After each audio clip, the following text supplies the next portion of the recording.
from Ruian Queensense machine company. We are the manufacturer for film blowing machine with over 10 years. Today, I would like to introduce one of the most popular mini-type film blowing machine. It's called Taiwan design. It's normal layer for blowing machine for LDPE special. Use normal screen changer. The function with upper and down traction tower.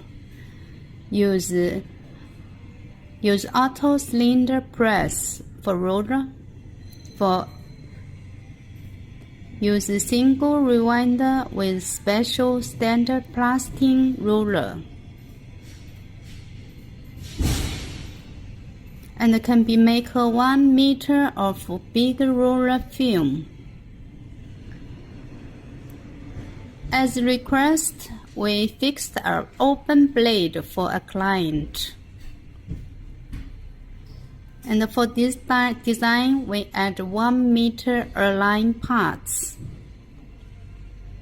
For electronic parts, we are using 4 delta inverter and the 10 ohm for temperature control. For motor, blower, rewinder, and the tower, we are all use inverter control.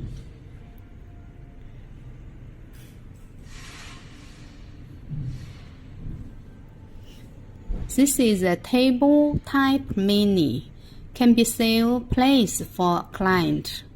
So this is very popular machine.